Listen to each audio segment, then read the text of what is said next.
So if we can quiet our minds and take in the reading from Emmett Fox, which is entitled Ever-Present Help. Resignation in defeat is really a sin. If an old problem continues to stick, pray for inspiration and intelligence. Stop struggling and thank God constantly for setting you free. If nervous or frightened, throw the responsibility on God and tell Him that you know you are safe in His hands. If someone is being troublesome, see only the presence of God where the troublesome person seems to be. If you want to make faster progress, claim understanding and affirm that divine love is working through you. A short scripture from 1 Peter chapter 5, verse 7. Casting all your care upon Him, for He cares for you. Ever-present help. And the Lamsa translation is almost identical. Casting all your cares upon God, for He cares for you. Well, today is Father's Day. Mother's Day is come and gone.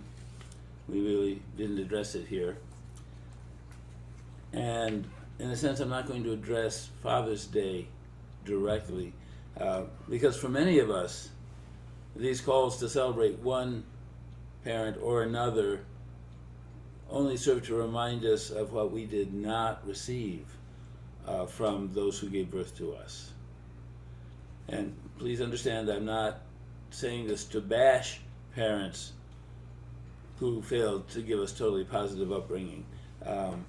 I personally believe that every person seeks to do the best they are capable of in each of their responsibilities.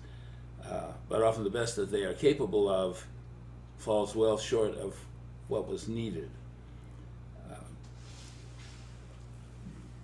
Even those of us who were lucky enough to have, I'll say, relatively capable parents, they were human too. They fell short.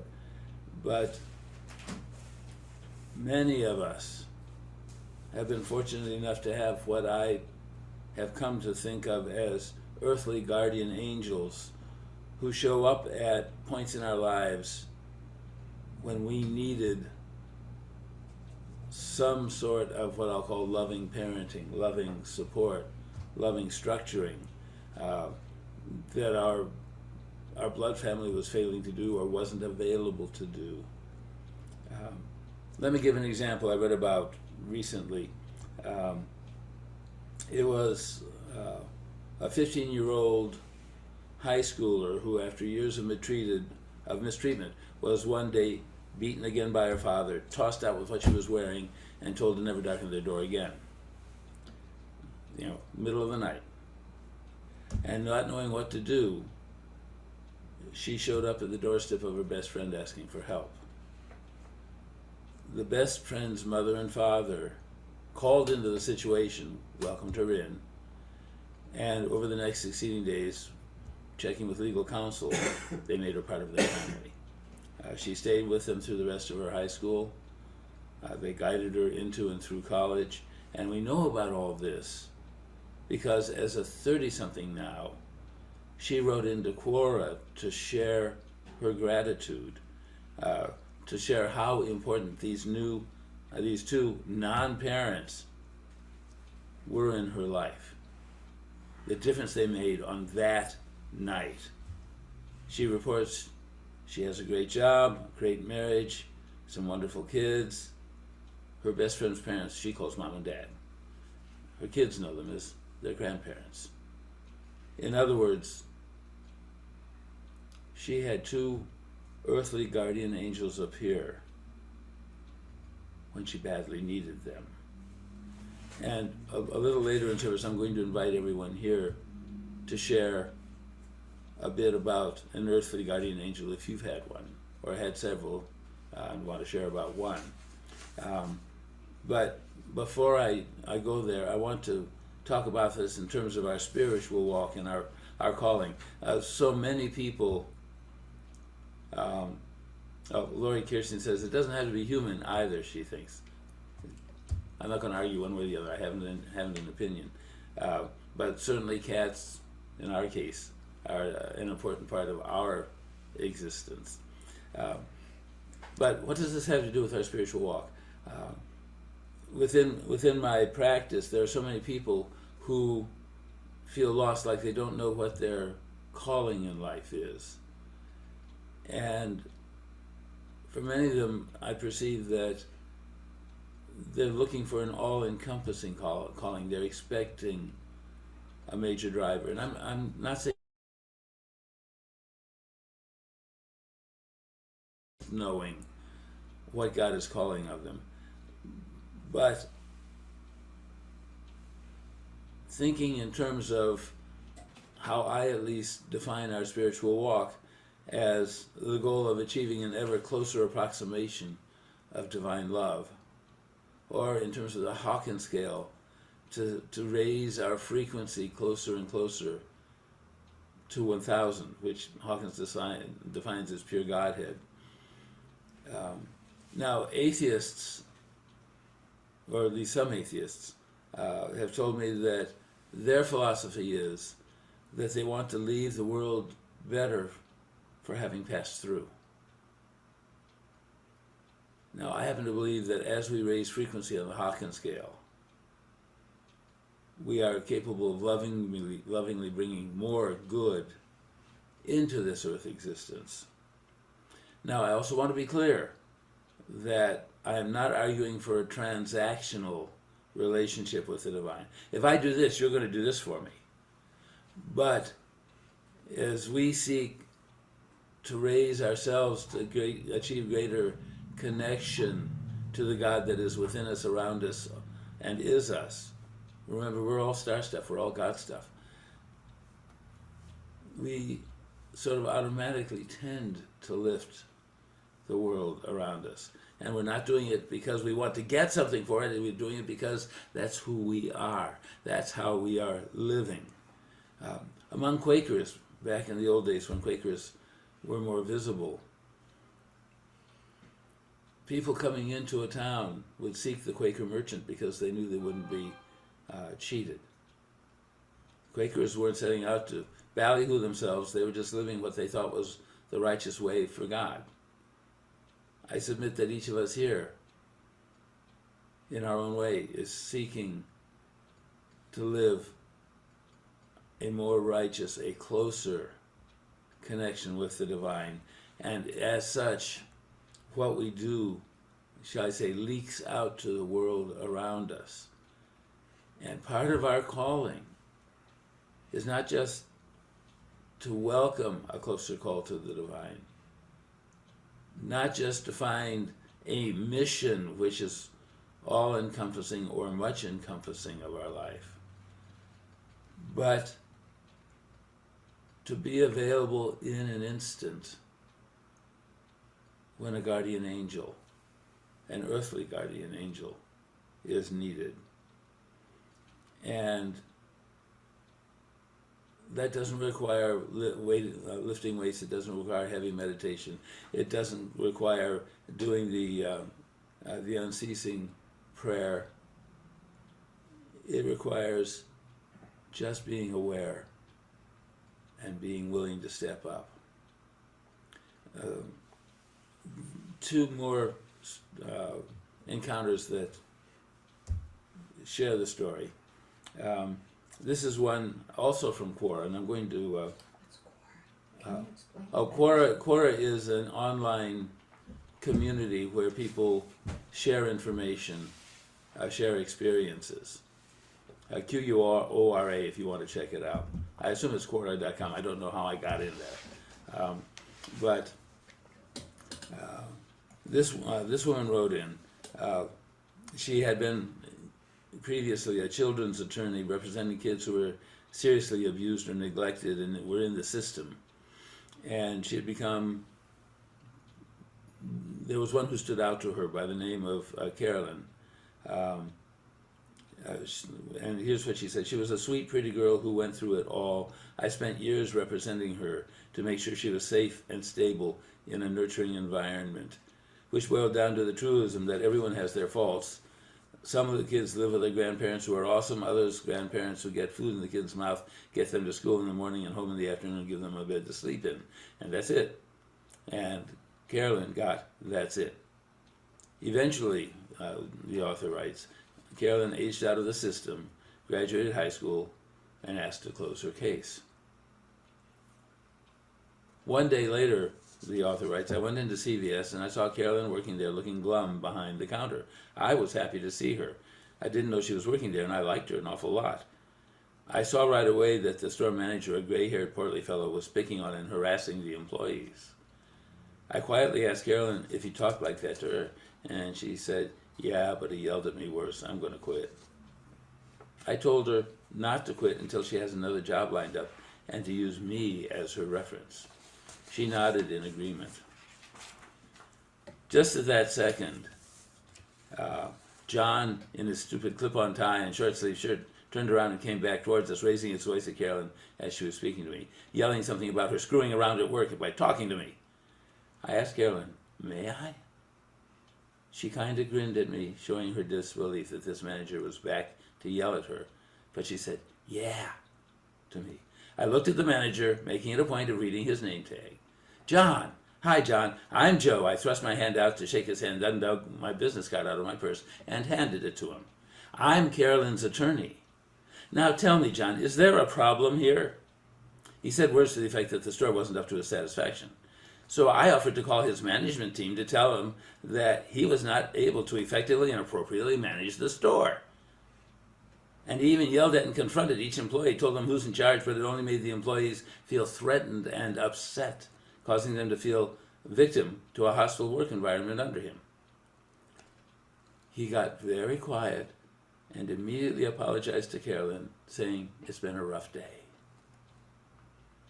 As I was leaving after ringing up, John was up on a ladder fixing something behind Carolyn. I went up to Carolyn and said, it was so nice seeing you today. Don't let this stuff get to you. This won't be the last job you'll ever have. You're still a teenager. Bigger opportunities will come your way soon, so don't worry about being stuck here. I gave her my business card and told her to call me later when she's off. And even though her foster care case is closed, she can call me anytime if she needs me. Earthly guardian angel showing up at just the right moment. There was an article in the Enquirer a year or two ago. It wasn't an article. It was someone writing into the opinions page about an experience she had. She was walking to work downtown and tripped over something or other in the street, fell down, and the packages she'd been carrying to the office scattered all over. And she said the fall disoriented her a bit. She was trying to get herself together and then start picking the packages up. The street was busy. People were walking around her, stepping over the packages, stepping over her, ignoring her. And then two, she said they had to have been immigrants. They did not speak English at all well, but they came up, they stopped. They asked, are you okay? They helped her get up. They gathered the packages. They carried the packages and escorted her to her office. Earthly guardian angels. Now, I have a story to tell about Phyllis and me. We were on the way back from someplace and had stopped at a rest area. And we were in the car starting to drive back out, and all of a sudden, Phyllis slammed on the brakes. You need to help that guy. Well, I hadn't noticed anything, but I looked. There was a fellow who clearly had mobility issues, who had tripped on the curb. It was a high curb, and was flat on the sidewalk and was having trouble getting himself up. Phyllis had stopped the car. I had never noticed. Said, get out and help him. So I got out, helped him up, got him up on the sidewalk, and then we departed. I didn't see it, but she did. And we helped someone when there was nobody else around to help him. Be aware in your environment. Be open to stepping in on short notice, improvising if need be. Because you don't know how that's going to affect the person who is in trouble or hurting. And that, to me, is a calling that every one of us has. But we have to be open to seeing the need and, in some cases, having the courage to step up. In my own life, I'm lucky enough to have had 3 men who stepped up to be, if you will, foster fathers or father figures, since mine was just a semi-absent drunk. I got nothing from him. I treasure those 3 people. All passed on now, but they're watching over me, they're providing guidance, they're stepping in. Helped me become a person that today I can be proud of. So that's my testimony today. Who has someone they'd like to share a story about? Lori Kay. When I saw your email, I thought I was going to talk about Amachi, but I want to talk about my friend Mark. I went completely broke and realized I was about to be homeless, and I went onto Facebook and told the world that I needed help to get back to Cincinnati from California. And Mark, I hadn't talked to Mark or seen Mark. We'd grown up together from the time we were little kids. And I hadn't seen or spoken to Mark or heard from him or anything for a good, 40 years. And he reached out and said, I had already started the process of, I'm going to go home. I may be living in my car at home, and I don't even know how I'm going to get my car home because I can't drive it right now, et cetera. Lots of stuff was going on. But while I sat there in unknowingness, he reached out and said, hey, I've got a great big house on the western side of Cincinnati, and I live pretty much on the top 2 floors, and somebody lives in the basement apartment, and you could have the room on the first floor, and I wouldn't charge you anything. You can stay as long as you like. And rescued me from living in my car. So definitely earned his angel wings from me for that one. Thank you. Somebody else with one to share. Thinking. Leah and then Susie D.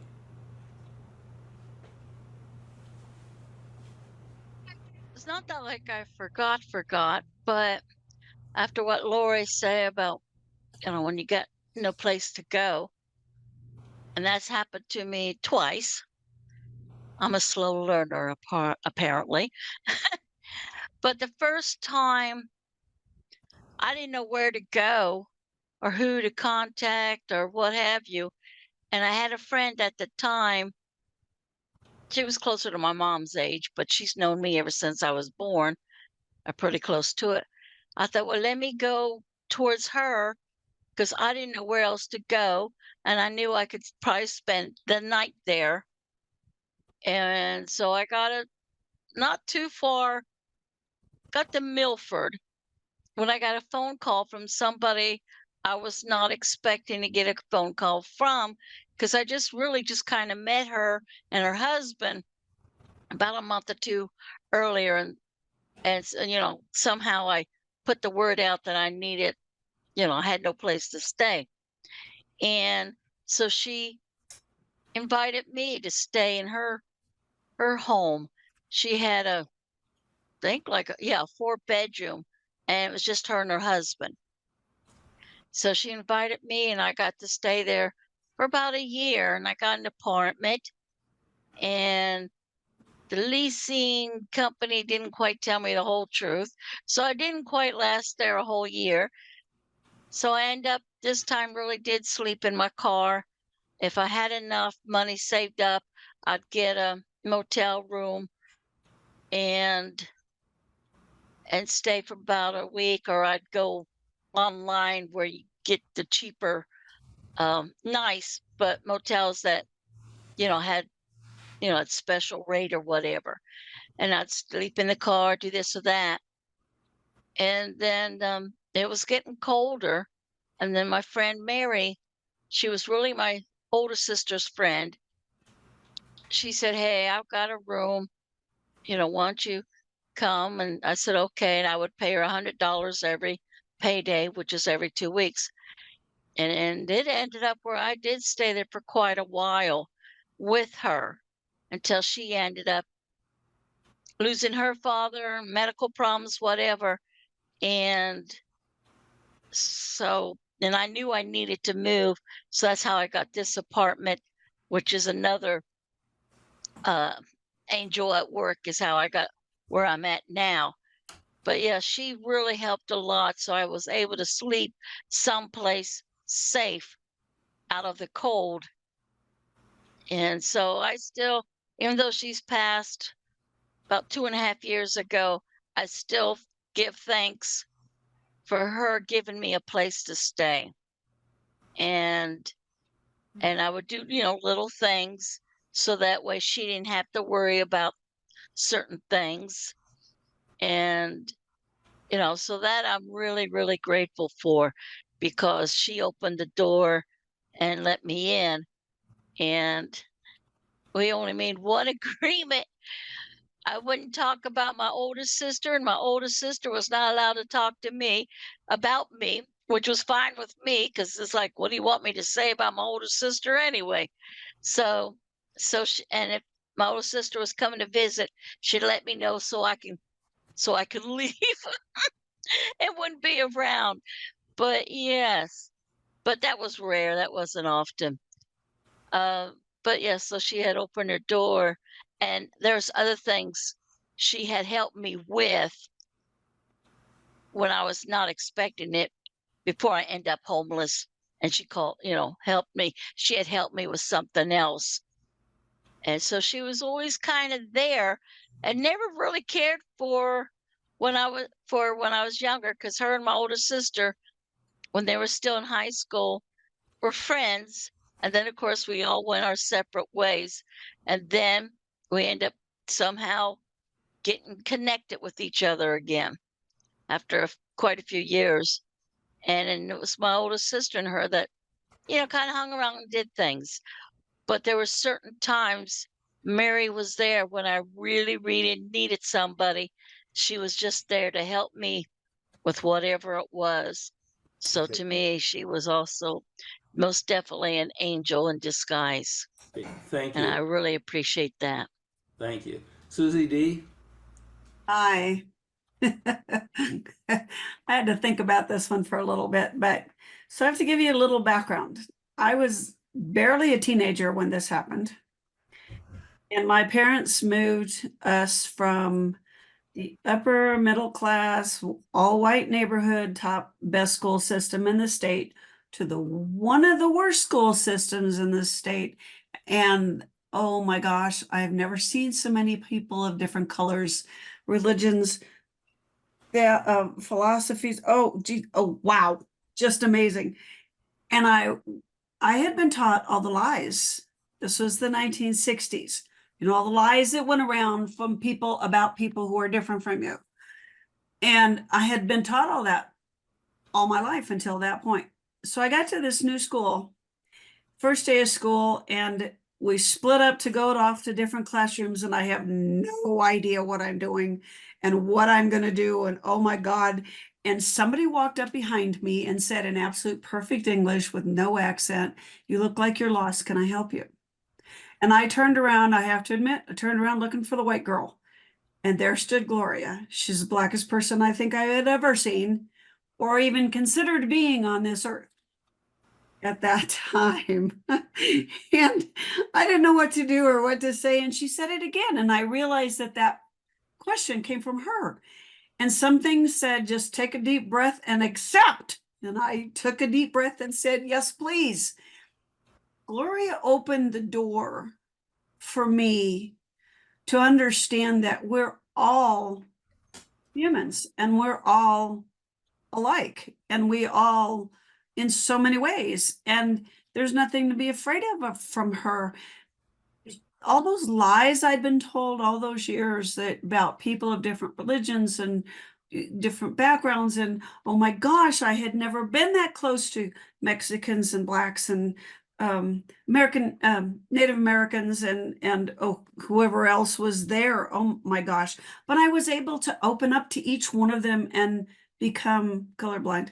Couldn't see what color they were, couldn't see what religion they were. It didn't seem to matter because we were all alike. We're all just teenagers trying to get along in the world. And I learned from Gloria, that's the kind of person that I want to be. That's part of who I really am inside and wanting to be. And now I had the opportunity to do that. And it was all because she walked up to me. Nobody else was around. She walked up to me and said, can I help you? Wow. Just, oh. So I try to pass that on, that old thing about paying it forward. And several years later, a friend of mine needed to go retrieve someone in her family had died, and she needed to go retrieve some of her belongings. And so I took her from Phoenix to Omaha. We were on our way back in the middle of nowhere, New Mexico, middle of the morning, like 2 a.m., pouring rain.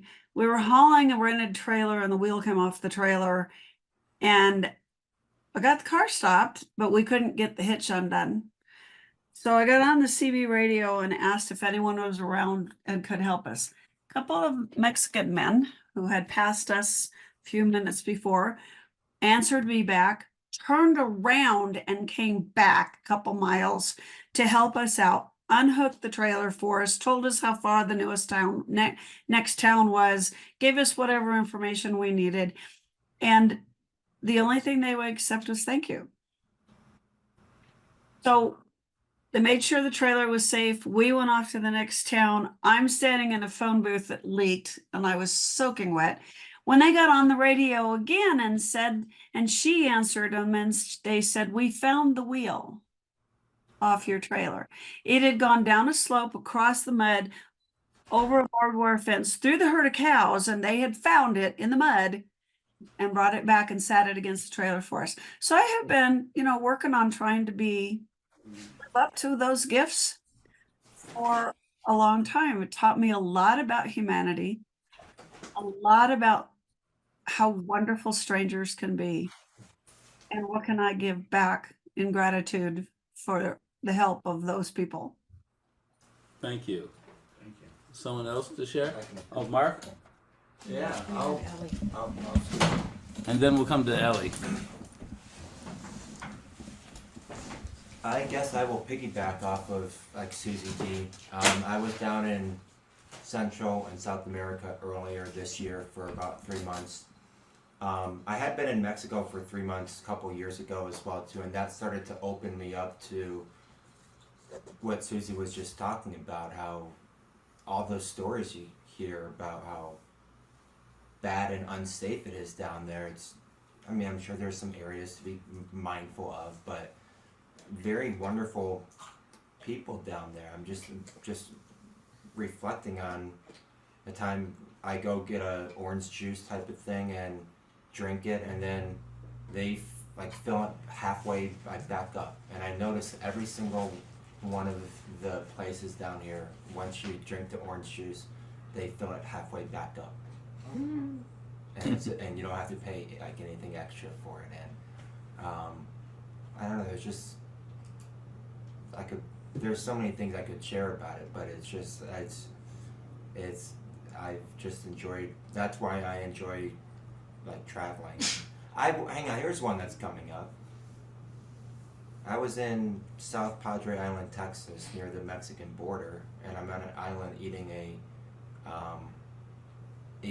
I'm at an Asian restaurant eating and I went to go order just a cup of soup, and I don't know what it was. I had the money, and all that. But the waiter comes up to me and says, "I'll pay for the soup," and he came up with a nice thing of rice, a Coca-Cola, and maybe something else. And he said, "Don't worry about it, it's on me." I just go, "Thank you." And then when I went to go leave, I was like, "Are you sure?"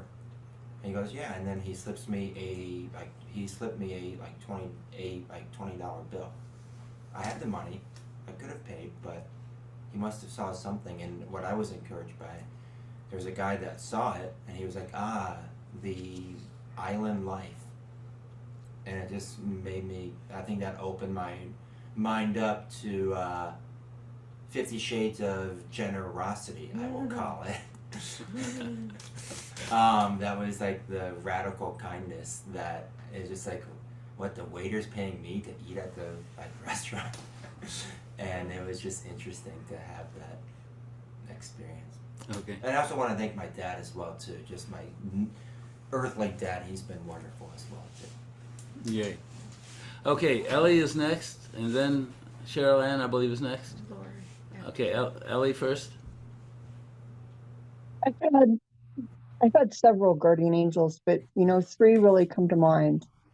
The first one helped me see strength that I had inside me, despite my circumstances. The second one, a few years ago, we were in a very bad religious spot. And she helped us move finances, truck, everything out of that spot. And the third, I've known forever and a day. And she's helped me through the years be authentic to myself. Chatting with me through the years when I know she didn't have the strength herself. Offering me a lifeline whenever I needed it.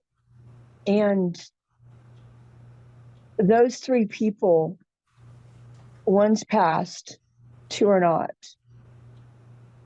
But I try and be available whenever I feel the nudging or whenever the spirit nudges. And it's amazing, even small things, well, that we think are small, is a lifeline, a smile, a kind word, a ride. And it just amazes me how it comes back. So, those guardian angels, I mean, they're all human. They're not supernatural, but yet they put themselves out to be able to help somebody else in ways that they were helped, or maybe they weren't helped, but they were taught how to be helpful. So Brian, as you said, everyone can be that way towards somebody else. And it doesn't take much. It just takes you or somebody to open that door for you to step through. And the verse that I think it was Phyllis that read out of 1 Peter, I had to look it up in the Complete Jewish Bible. It's another version, but the way it says that verse is, throw all your anxieties upon him because he cares about you. Mm-hmm. So instead of just casting, we know what casting is if you fish. I mean, you know how to cast, but this version says throw. So it's almost like in desperation, throwing all your anxieties. And that's huge when you don't know what to do next. Because a lot of times in desperations, our hands go up or out. And so we're throwing. So it's kind of like a mental picture of, the divine has this. Anyway, that was my thought on the reading. So yes, guardian angels are amazing. And There's no words that I have for the ones that have helped me. So thank you. Thank you. Cheryl Ann? And then Lori Roberts. So I was very blessed because both of my parents were wonderful. And my mom was particularly my guardian angel. I could talk until I'm blue in the face about my mom. But what I wanted to share was that my mom is who I credit for me being heart-centered. I was always taught by my mother that God was a loving God. And if my Catholic church preached something otherwise, I don't recall it. So she either bulletproofed me to it or the church didn't preach that. I don't know. My mother came from like abject poverty and abusive parents and, blah, blah, blah, blah, blah. So it's amazing that she was able to be such a wonderful mother because we generally are a product of our environment. And I would say that her environment taught her everything she did not want to be. And so she also taught me, and I was born in 1964. She also told me, to love other people, that it didn't make a difference if it was an interracial couple. It didn't make a difference if it was a gay couple. It didn't make a difference if the people were a different religion, a different culture, a different color. None of that made a difference. And so it has never been important to me. In fact, one time I remember at one of my marketing conferences, sitting at a table with a bunch of women. And then I noticed that this was the only table of women of color in the entire conference. Every other table was filled with white people. And I was the only white person sitting with them. And it just happened that, we just started talking. And so we had dinner together. And but my point is, I didn't even really notice that they were women of color until I sat back and kind of looked around the room. So that's kind of how little difference it makes to me. And I'm really, really so grateful to my mother for that. And that's what I wanted to share. Thank you. Okay, Lori R. Well, my first supernatural guardian angel happened when I was 17. I had gone on a church meeting. We went to Canada and we did like Bible studies, Sunday school. We taught kids. We had meetings the whole week with them. And so I had come home. My mom and dad had bought a new car for me for my 18th birthday. And I had my luggage in the back of the car, had just got off a 4-lane highway, and a drunk driver came up, crossed lanes, and hit me. The car went down a ravine towards the 4-lane highway and just started spinning round and round and round. All of a sudden, I felt a little hand take my hand and one finger, and I turned the wheel. And we were told afterwards that saved us from flipping over. The people that had watched the car and had stopped to help us said your car was just about to flip. And I'll never forget feeling that hand on my hand, stopping the car from I couldn't have thought to do that. I was too young. I didn't have any driving experience.